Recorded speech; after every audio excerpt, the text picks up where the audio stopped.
अस्सलाम वालेकुम नाज़रीन, प्रोग्राम हेल्थ विद टीके के साथ आपका होस्ट चौधरी वसीम इरशाद हाज़िर खिदमत है। नाज़रीन, आज पूरी दुनिया में काला मोतिया से बचाव के लिए आलमी दिन मनाया जा रहा है। इसी हवाले से साहिवाल में भी काला मोतिया की बीमारी की आगाही के लिए एक हफ्तावार मुहिम जो है वो शुरू की गई है, जिस सिलसिला में आज साहिवाल THQ हॉस्पिटल में बाकायदा एक वॉक का भी एहतमाम किया गया।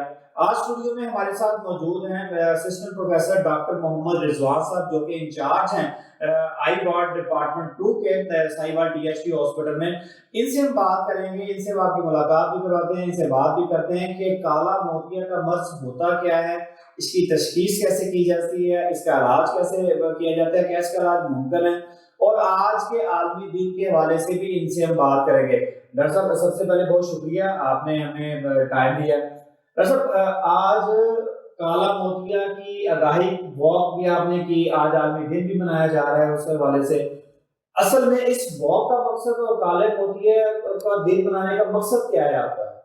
बिस्मिल्लाहिर्रहमानिर्रहीम। सबसे पहले तो मैं जोश साहब का शुक्रगुजार हूँ कि मुझे इस प्लेटफॉर्म पे उन्होंने मौका दिया। तो बेसिकली पूरी दुनिया में काले मोतिया की आगाही की मुहिम का एक वीक होता है 12 मार्च से 18 मार्च तक जो मनाया जाता है। आज हमने इस सिलसिले में साहिवाल THQ टीचिंग हॉस्पिटल में भी एक आगाही बाग रखी, जिसकी क़यादत प्रिंसिपल साहब ने और MS साहब ने की। बेसिकली काले मोतिया की आगाही मुहिम का मकसद ये है कि अवामुन नास में ये शऊर पैदा किया जाए कि काले मोतिया के नुकसान से बचने के तरीके क्या हैं और किस तरीके से हम इसके नुकसान से बचा जा सकता है। अच्छा, इसमें एक चीज बताइएगा कि काला मोतिया असल में होता क्या है और ये किस तरह हमारी बीनाई को मुतासर करता है? बेसिकली काला मोतिया को हम इंग्लिश में ग्लोकोमा भी कहते हैं। तो इसकी दो टाइप्स होती हैं। एक टाइप में तो पेशेंट को, जो मरीज होता है, उसको दर्द स्टार्ट होता है, पेन स्टार्ट होता है, वो फौरन डॉक्टर के पास आ जाता है और ट्रीटमेंट स्टार्ट हो जाती है। एक टाइप ऐसी होती है कि जिसको हम साइलेंट किलर कहते हैं। इसमें ये होता है कि पेरिफेरल विजुअल लॉस होती है और सेंटर वाली जो बीमारी होती है मरीज की, वो एंड तक रहती है और मरीज को पता नहीं चलता और इसकी कोई अलामत नहीं होती। तो इसलिए हमारे आज की आगाही जो है आगाही मुहिम का मकसद ये है कि मरीजों को इसके बारे में आगाह किया जाए। तो इसमें जो नज़र एक दफ़ा ख़त्म हो जाती है वो वापस नहीं आ सकती। काले मोतिये की इलाज का मकसद ये होता है कि जो नज़र बची हुई है वो हम बचाई जा सके। इसलिए जितना जल्दी पहले इसका डायग्नोसिस हो जाए उतनी बेहतर हम नज़र को सेव कर सकते हैं। अच्छा डॉक्टर साहब, काला मोतिया लेट्स सपोज किसी बंदे को उसके ऊपर वो हैवी हो जाता है, उसको बीमारी आ जाती है, तो अगर कोई बंदा इस बीमारी का शिकार हो जाता है तो उसको सबसे पहले प्रायोरिटी इसके ऊपर क्या करना चाहिए? उसको अगर तो बेसिकली काला मोतिया जो है एक मनुष्य मर्ज है, तो अगर तो खानदान में किसी को काला मोतिया है उसको तो उसके पूरी फैमिली को चाहिए कि वो सबसे पहले स्क्रीनिंग करवाए, उसमें डॉक्टर को चेक करवाए और मंथली या ईयरली इसको चेक करवाता है। तो इसमें सबसे जो इम्पोर्टेंट चीज़ है वो ये होता है कि टाइम क्या है उसकी जो है डायग्नोसिस का। अगर तो अर्ली डायग्नोसिस हो जाता है तो फिर तो मरीज की ट्रीटमेंट आई हुई है, मेडिकल ट्रीटमेंट भी है, ड्रॉप्स भी हैं और सर्जरी भी है। इसमें ये होता है कि जो नज़र बची होती है हम बचाया जा सकता है। तो इसमें यही होता है कि बस जितना जल्दी जो है इसका तशखीस हो जाए उतनी ही बेहतर नज़र को बीमारी को हम बचा सकते हैं। और एक दफ़ा अगर नज़र ख़त्म हो जाए तो पूरी दुनिया में इसका कोई ट्रीटमेंट नहीं। अच्छा नहीं, इसकी भी जैसे बहुत सारी बीमारियां हैं, उसकी कोई ना कोई अलामत वाज़ेह होती है पहले, तो क्या जो काला मोतिया है इसकी भी कोई अलामत इंसान के अंदर पहले वाज़ेह होती है, जैसे सर दर्द का होना या? इसकी दो टाइप्स होती हैं। एक टाइप ऐसी होती है जिसमें तो अलामत होती हैं, सर दर्द होता है, आँख में पेन होता है, रेडनेस सुर्खी होती है और ये बर्दाश्त नहीं होता तो पेशेंट फौरन जो है डॉक्टर के पास आता है और ट्रीटमेंट हो जाती है। लेकिन एक टाइप ऐसी होती है कि जिसकी कोई अलामत नहीं होती, उसमें जो नज़र ख़त्म हो रही होती है मरीज़ की उसका भी पता नहीं चलता, क्योंकि सेंटर वाली नज़र एंड तक रहती है और साइडों से नज़र सुकड़ना शुरू हो जाती है। वो सेंसिटिव जो पेशेंट होते हैं वो हमें आके कहते हैं कि डॉक्टर साहब मैं रोड के ऊपर जा रहा था कि यकदम गाड़ी आगे आ गई, अदरवाइज ये पेशेंट को पता नहीं चलता। इसकी यही होता है कि एक दफ़ा ख़ास तौर पे 40 साल से पहले एक दफ़ा डॉक्टर को काले मोतिये के हवाले से आँख का प्रेशर चेक करवाना चाहिए और काले मोतिये के हवाले से पर्दे चेक करवाने चाहिए। अवाम नास से मैं यही अपील करूँगा कि वो ज़िंदगी में एक दफ़ा किसी भी मुस्लिम डॉक्टर के पास जाएँ और उन्हें कहें कि हमें काले मोतिये के हवाले से हमारी स्क्रीनिंग की जाए। हमारे पास जो मोस्टली पेशेंट आते हैं वो किसी और मकसद के लिए आते हैं, क्योंकि आँख के अंदर कोई चीज़ चलती है, कोई रेडनेस है, तो जब हम उनको चेक करते हैं तो उनको काला मोतिया होता है, फिर हम उनको बताते हैं और ट्रीटमेंट शुरू करते हैं। अदरवाइज इस टाइम में ये होता है कि मरीजों को पता नहीं चलता, इसलिए इसको साइलेंट किलर भी कहा जाता है। अच्छा डॉक्टर साहब, आपने एक्सप्लेन तो कर दिया। अच्छा, आजकल क्योंकि बहुत सारी मूजी मर्ज फैमिली की जो बीमारियां भी बंदे होती हैं, जिसमें शुगर और ब्लड प्रेशर बहुत ज़्यादा, तो क्या शुगर पेशेंट और ब्लड प्रेशर का पेशेंट भी इससे मुतासर होता है? उसके अंदर भी काला मोतिया के अलामत ज़्यादा होने के चांसेस होते हैं? बिल्कुल, शुगर वाले पेशेंट में काले मोतिये की अलामत के ज़्यादा होते हैं, और शुगर वाले पेशेंट में शुगर की वजह से जो परतों के ऊपर ब्लीडिंग होती है, उसकी वजह से भी काला मोतिया हो जाता है। तो इसलिए शुगर वाले और ब्लड प्रेशर वाले मरीज़ों को ख़ुसूसी तौर पे चाहिए कि वो डॉक्टर के पास जाएँ और अपना आँख का प्रेशर रेगुलर और पर्दे रेगुलर बेसिस पे चेक करवाएँ। तो इसमें क्या हम ये समझे कि जो काला मोतिया है, ये काबिल इलाज है या लाइलाज है? काला मोतिया बेसिकली बिल्कुल काबिल इलाज है, लेकिन एक मेन चीज़ वही आती है जो मैंने आपको बताई है कि इसका जो डायग्नोसिस जो है वो अगर अर्ली हो जाए तो हम ये काबिल इलाज है, हम जो नस्ल बची होती है उसको हम बचा सकते हैं। लेकिन अगर इसकी डायग्नोसिस ही नहीं हो सकी और बिल्कुल ब्लाइंडनेस हो गया तो फिर इसका कोई इलाज नहीं है। नहीं, तो क्या इसके लिए अद्वियात चलती हैं, या आप आपके पास कोई मरीज आता है तो आप उसको क्या रिकमेंड करते हैं कि अद्वियात से ठीक हो सकता है, या इसके लिए इमीडिएटली आपको ऑपरेशन के लिए जाना पड़ता है? बेसिकली मोस्टली तो ये होता है कि आँख का जो प्रेशर होता है वो बढ़ जाता है नॉर्मल से, तो उसके लिए तो बहुत सारी अद्वियात हैं, हम मेडिसिन स्टार्ट करते हैं, प्रेशर उन्हीं से कंट्रोल हो जाता है। तो इसकी सर्जरी भी है, सर्जरी हम उस वक्त करते हैं कि क्योंकि इसकी जो मेडिसिन होती है ये कॉस्टली होती हैं और पूरी ज़िंदगी डालना होती है। अगर कोई पेशेंट अफोर्ड नहीं कर सकता या कोई मेडिसिन के बावजूद भी काला मोतिया कंट्रोल नहीं हो रहा है, या फिर कंप्लाइंस उसकी ठीक नहीं है कि वो प्रॉपर डाल नहीं रहा है और पीछे डैमेज हो रहा है, तो फिर हम सर्जरी एडवाइस कर देते हैं। सर्जरी भी इसकी है और मेडिसिन से भी ये कंट्रोल हो जाता है। यानी कि आप समझते हैं कि अद्वियात, अगर आप वक्त से पहले ये डायग्नोज हो जाए बीमारी, तो अद्वियात से भी हल हो सकता है? बिल्कुल, ये मेडिसिन से ही कंट्रोल हो जाता है, और अगर वक्त से पहले डायग्नोज हो गया, पूरी नज़र पड़ी हुई है, मेडिसिन हम डालते रहेंगे, प्रेशर कंट्रोल रहेगा, तो ये नज़र महफूज है।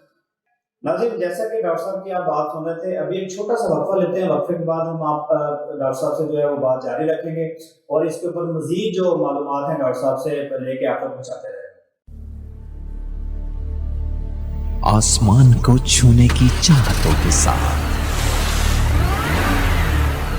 ख्वाहिशों को छत देकर ये डालते हैं नई तरक्की की, और ये है Tahir estates, steel monuments manufacturers, project marketing, town developer and builder. Tahir estates Sahiwal का सबसे पहला और वाहिद इंटरनेशनल ISO सर्टिफाइड इदारा और चैम्बर ऑफ कॉमर्स की तरफ से बेस्ट अचीवमेंट अवार्ड हासिल कर चुका है, जिन्होंने साहिवाल में रेजिडेंशियल और कमर्शियल प्रॉपर्टी में मार्केटिंग को दी एक नई पहचान। साहिवाल में कामयाब projects, Jeevan city, safari city Okara, Al Razzaq villas, Eden garden, Gulshan Zainab, Farid avenue, Alhamra block, Sahiwal Estate, and new project in Arifala Defence City Housing Scheme.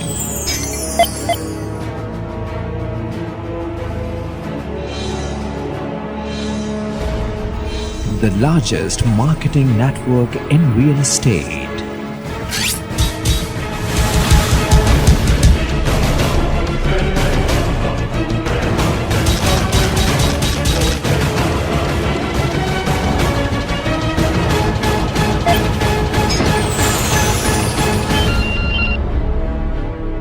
Tahir Estates, Commercial Plaza number 1, Jeevan City Phase 1, Main Mudhali Road, Sahiwal.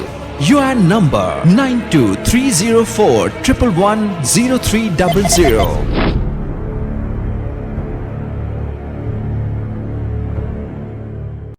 Ji, welcome back. नाज़रीन, जैसे कि आज काले मोतिये के हवाले से हम लोग डॉक्टर साहब से, डॉक्टर रिजवान साहब से बात कर रहे हैं। डॉक्टर साहब, हम लोग बात कर रहे थे अद्वियात के बारे में। अच्छा, अगर हम ऑपरेशन की तरफ जाते हैं, लेट्स सपोज के ऑपरेशन की तरफ जाते हैं, तो क्या ऑपरेशन में 100% मेक श्योर है कि इंसान की बिनाई जो है वो वापस आ जाती है, ऑपरेशन कामयाब हो सकता है? क्योंकि हमारे बहुत सारे लोग जो हैं वो ऑपरेशन का नाम सुन के डर जाते हैं। जी बिल्कुल, बेसिकली काले मोतिये में जो ट्रीटमेंट होती है उसका मकसद ये होता है कि आँख का प्रेशर जो होता है वो नॉर्मल लिमिट में रहता है। जिस तरह ब्लड प्रेशर होता है नॉर्मल लिमिट में होना चाहिए, इसी का इसी तरह आंख का प्रेशर होता है। तो मेडिसिन का मकसद ये होता है कि मेडिसिन से प्रेशर कंट्रोल करें, और इसका जो ऑपरेशन होता है, ऑपरेशन में भी मकसद यही होता है कि आंख का प्रेशर जो बगैर मेडिसिन के कंट्रोल हो जाए। जब मेडिसिन के बगैर आंख का प्रेशर कंट्रोल होता है तो फिर पीछे डैमेज होना रुक जाता है, नज़र की बनाई जाना, ज़ाया होना नज़र का, वो रुक जाता है। लेकिन मसला ये होता है कि काले मोतिये के जो ऑपरेशन है वो अगर हम यंग पेशेंट में करते हैं तो उसमें उसके फेलियर के चांसेस ज़्यादा होते हैं। उसमें ये है कि फिर भी हमें मेडिसिन डालनी पड़ती है। अगर हम 50+ एज के पेशेंट में करते हैं तो उसमें उसका सक्सेस रेट ज़्यादा है।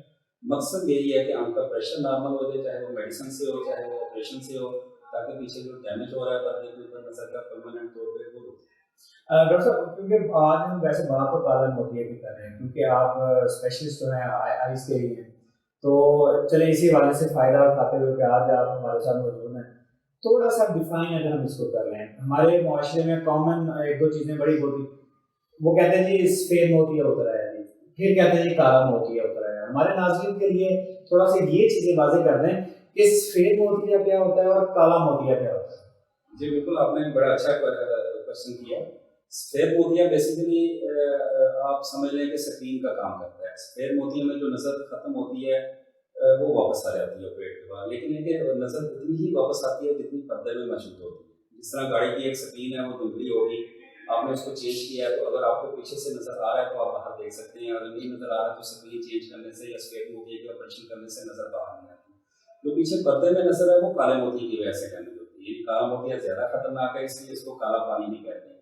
तो पीछे पर्दे में अगर नज़र होगी तो हम सफ़ेद मोतिये के ऑपरेशन के बाद बाहर नज़र निकलेगी, अगर पर्दे में ऑपरेशन नज़र नहीं होगी तो सफ़ेद मोतिये के ऑपरेशन से नज़र नहीं। अच्छा, इसमें क्योंकि आजकल हमारा लाइफस्टाइल बहुत डिस्टर्ब कर रहा है हमारी बॉडी को, चाहे वो कोई भी है, शुगर है, ब्लड प्रेशर, वॉटएवर जो भी है, हमारे लाइफस्टाइल में बहुत डिस्टर्ब किया हुआ है। बच्चे खास तौर पे आजकल, और बल्कि अब तो बड़े भी रात को लाइट बंद कर देते हैं, मोबाइल उनके हाथ में होता है या टीवी चल रहा होता है। कितना इफेक्ट करता है ये चीज़ कि अगर आप मोबाइल लेके बिस्तर में बैठे हैं तो वो कितनी इफेक्ट करती है रोशनी आपकी आंखों को? अच्छा, ये आपने बहुत इम्पोर्टेंट क्वेश्चन किया। तो बेसिकली बुक्स वगैरह में तो ऐसा कोई इतना नहीं है, लेकिन हमें कुछ केसेस रिपोर्ट हुए हैं। मसलन दुबई का एक पेशेंट था जिसकी जॉब भी मोबाइल के ऊपर होती थी और मोस्टली रात के टाइम वो यूज़ करता था। उनके पीछे आँख के पीछे पर्दे के ऊपर एक केस नज़र वाला हिस्सा होता है जिसमें 90% नज़र होता है। सूरज ग्रहण में या चांद ग्रहण में जब हम उसकी तरफ देखते हैं तो उसके अंदर वो बर्न हो जाता है, और इसलिए मना किया जाता है कि सूरज ग्रहण में ना देखा जाए। कुछ मोबाइल यूज़ करने वाले जो खासतौर पे अंधेरे में यूज़ करते हैं तो उनका मैकुलर बर्न भी आ रहा है, रिपोर्ट हो रहा है, और ये अगर मैकुलर बर्न हो जाए तो जो परमानेंट 90% विजन लॉस हो जाती है। इसलिए मैं यही मैसेज देना चाहूँगा आवाम उन्नास को कि अपने बच्चों को एक तो मोबाइल ना दें। दूसरा है कि अंधेरे में मोबाइल बिल्कुल यूज़ ना करें। जब भी मोबाइल को यूज़ कर रहे हैं तो पेरिफेरल लाइट ज़्यादा होनी चाहिए, और स्क्रीन की लाइट से, स्क्रीन की लाइट अगर ज़्यादा होगी तो वो डायरेक्ट जो पीछे पर्दे में तेज नज़र वाला हिस्सा है उसको इफेक्ट। अच्छा डॉक्टर साहब, वैसे तो बातें आपसे बहुत करनी है, क्योंकि आप जब से आए हैं साहिवाल THQ हॉस्पिटल में, आपने कोई वहाँ अच्छी वर्किंग भी की है, कोई नई बिल्डिंग्स का भी विस्तार किया है, कोई नए बेड्स भी आपने यहाँ पे लाए हैं, उस पर भी हम बात करेंगे। मैं चाहता हूँ कि क्योंकि आँख जो है ना एक बड़ा नाजुक हिस्सा है हमारी बॉडी का। बहुत सारे लोग स्टार्टिंग में कहते हैं जी कि मैं पढ़ रहा हूँ मेरे सर में दर्द होना शुरू हो गया, मैं जब ड्राइव कर रहा हूँ तो मेरे सर में दर्द होना शुरू हो गया। लोग डॉक्टर के पास नहीं जाते। कुछ लोग अगर डॉक्टर उनको ऐनक एडवाइस करते हैं तो वो ऐनक ज़्यादा यूज़ नहीं करते। कितना ज़्यादा ज़रूरी होता है उस वक्त ऐनक को लगा लेना और इन दो बीमारियों से फिर बच जाना? बेसिकली जो ऐनक का नंबर होता है ये बाई बर्थ होता है, तो 8 से 10 साल तक होता है। आंख नज़र का और दिमाग का लर्निंग प्रोसेस चलता है। अगर हम उससे पहले ऐनक लगाएंगे और ब्रेन को प्ले नज़र देंगे तो दिमाग उस पूरी नज़र को उठा लेता है। अगर उस लर्निंग एज में हम ग्लासेस नहीं यूज़ करते तो बाद में वो मैच्योर हो जाता है और बाद में ग्लासेस से भी नज़र कम रहती है। तो इसलिए मेरा यही मैसेज है कि जब भी बच्चा स्कूल जाने लगे एक दफ़ा उसके पेरेंट्स को चाहिए कि उसकी नज़र लाजमी चेक करें, क्योंकि वो लर्निंग एज होती है, उसमें कोई भी चीज़ अगर डेफिशिएंट रह जाती है वो फिर परमानेंट डेफिशिएंट रह जाती है। इसलिए ऐनक का लगाना बहुत ज़्यादा ज़रूरी है, और ऐनक ना लगाने से तो एक दफ़ा नज़र पूरी हो जाती है, फिर उसके बाद ऐनक अगर परमानेंट नहीं भी लगाएंगे कोई इशू नहीं होता, क्योंकि ऐनक ना लगाने से एक तो आंखों में दर्द होता है, दूसरा नज़र कम आता है, अदरवाइज इसके अलावा भी आंखों के ऊपर इसका कोई असर नहीं। हम बचपन से सुनते आ रहे हैं स्कूल में भी और मुआशरे में भी कि जी ताज़ा सब्जियां फल खाएं नज़र तेज़ होती है, सेब खाएं, बादाम खाएं तो नज़र तेज़ होती है। नेचुरल फ्रूट से, नेचुरल वेजिटेबल से کتنا فرق پڑتا ہے ہماری آنکھوں کے اوپر. اور دوسرا یہ جو ہم تو ہمارے ماں باپ ہوتے ہیں صبح صبح اٹھو واک پہ جاؤ ہریالی دیکھو سبزہ دیکھو تو یہ آپ کی آنکھیں تر و تازہ ہو جاتی ہیں. باقی اس میں تو سچائی ہے. بالکل اس میں سچائی ہے کہ ان چیزوں کا کوئی نعمت بدل نہیں ہے. ایکسرسائز کرنا, فروٹس کھانا اور ہیلدی فوڈ کھانا, اس سے بیسیکلی اوور آل جسم میں امیونٹی بہتر ہوتی ہے. جب اوور آل امیونٹی بہتر ہوتی ہے تو جسم کے ہر حصے کے اوپر کم زور پڑتا ہے.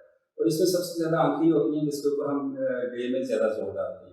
جب ایک چیز ہیلدی ہوگی, توانا ہوگی, تو اس کے اوپر جب ہم زور ڈالیں گے تو ہم فریش رہیں گے. اگر ہم نے ہماری امیونٹی لو ہے, ہم نے یہ فروٹس وغیرہ اور ایکسرسائز وغیرہ کی ہماری روٹین نہیں ہے, تو پھر ہم تھوڑا سا بھی کام کریں گے ہم تھک جائیں گے, آنکھوں میں درد رہنا شروع ہو جائے گا, آنکھوں میں چاو رہنا شروع ہو جائے گا.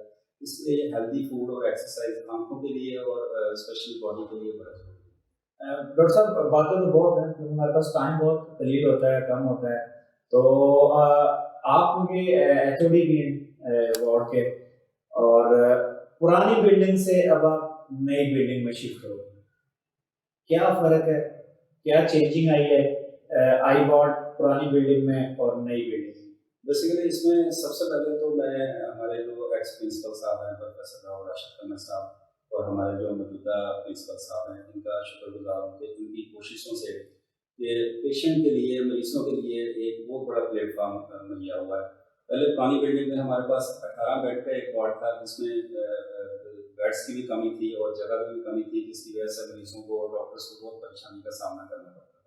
اب ہم نئی بلڈنگ میں شفٹ ہو گئے ہیں. یہاں پہ ایک تو یہ کہ بیڈ کی تعداد میں اضافہ ہو گیا ہے, دوسرا ہے کہ پہلے ایک ڈپارٹمنٹ تھا, اب 2 ڈپارٹمنٹ بن گئے ہیں اور 32 بیڈ کے 2 ڈپارٹمنٹ ہیں, جس کا ٹوٹلی فائدہ جو ہے مریضوں کو ہوا ہے کہ پہلے مریض لائن میں لگے ہوتے تھے اور مریضوں کو ایک تو انتظار بھی کرنا پڑتا ہے. دوسرا ہے کہ یہاں پہ ہم ہر قسم کی سرجری کر رہے ہیں, یعنی پیچھے وٹروریٹنل سرجری ہے, اپلوپلاسٹی سرجری ہے, پیڈیاٹرک بچوں کی سرجری ہے, اسکائب ہوتی ہے, کالا موتیا کی سرجری ہے. تو میرا نہیں خیال ہے کہ دور دور تک ہمیں کوئی پیشنٹ ہو رہا ہے.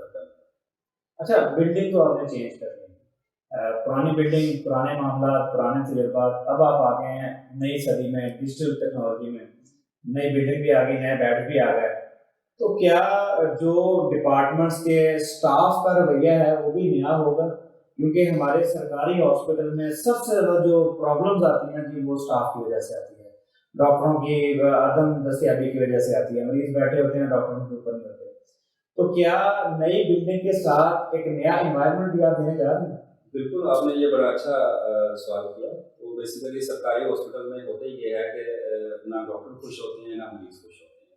ہم نے اس کو ابھی آپ لوگوں نے وزٹ کیا ہوگا, ہم نے اس کو چینج کرنے کی بہت زیادہ کوشش کی, کیونکہ ہماری نظر میں جو ہوتا ہے وہ مریض جو ہوتا ہے جب بھی ہم بیمار ہوتے ہیں تو ہم سب سے پہلے اللہ تعالیٰ کو یاد کرتے ہیں, نماز پڑھتے ہیں. ویسے گناہ گار لوگ ہیں, ہم اگر کریں یا نہ کریں تو جب بھی بیمار ہوتے ہیں ہم اللہ تعالیٰ کو یاد کرتے ہیں. تو میں نے خاص طور پہ خود بھی اور اپنے اسٹاف کو بھی یہ بات کہی ہوئی ہے کہ آپ نے کسی مریض کو ناراض نہیں کرنا, کیونکہ وہ جو بھی مریض آتا ہے وہ اللہ کے نزدیک ہوتا ہے. اگر آپ ناراض کریں گے اللہ تعالیٰ ناراض ہو جائیں گے.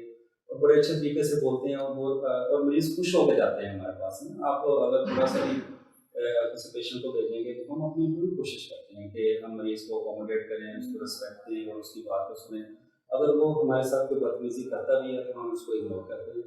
بہت سارے کیسز ہمارے وارڈ میں ایسے ہوئے ہیں کہ ہمارے ڈاکٹرز بہت اچھے طریقے سے پیش آتے ہیں اور مریض جو ہے مسبہیو کرتا ہے, لیکن وہ کنٹینیوسلی اپنا کوئی بیہیویئر رکھتے ہیں, بعد میں پیشنٹ آپ نہیں آ سکتا کیونکہ ہم نے آج کل سوشل میڈیا کا دور ہے اور بہت ساری فارن کنٹریز کی ہم ویڈیوز جب دیکھتے ہیں تو وہاں پہ ڈاکٹر اور مریض کا ایک بڑا سافٹ لنک ہوتا ہے ان کے ساتھ, بڑی اندازی گفتگو.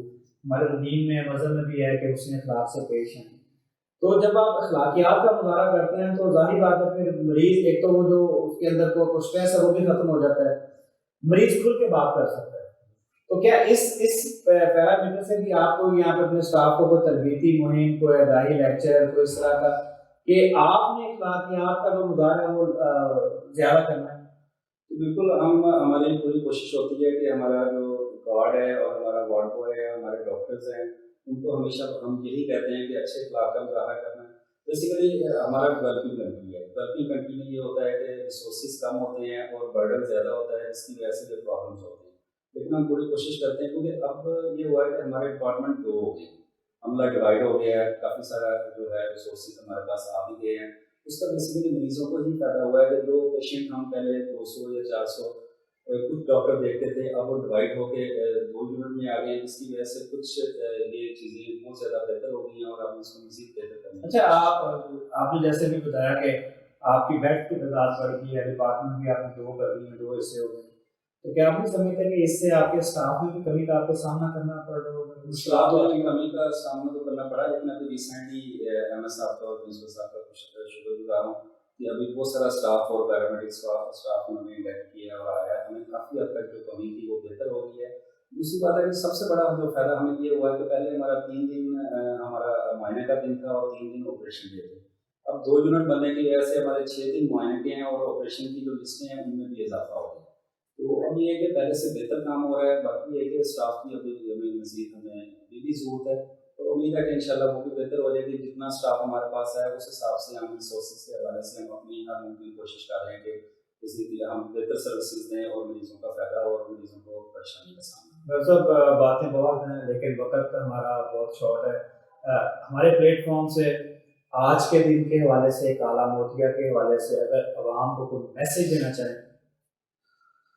جی بالکل، آج کا جو گلوکوما ڈے ہے وہ منایا اس لیے جا رہا ہے کہ تو میرا عوام الناس سے یہی میسج ہے کہ ہمیں نہ صرف خود کالے موتیے کے نقصانات اور اس کی علامات کا پتہ ہونا چاہیے، بلکہ ہمیں اپنے دوستوں کو، فیملی ممبرس کو، ہمسایوں کو اور عوام الناس کو اس کے بارے میں آگاہ کرنا چاہیے، تاکہ جو اللہ تعالیٰ نے ہمیں ایک خوبصورت بصیرت کا تحفہ دیا ہے ہم اس کو محفوظ کر سکیں۔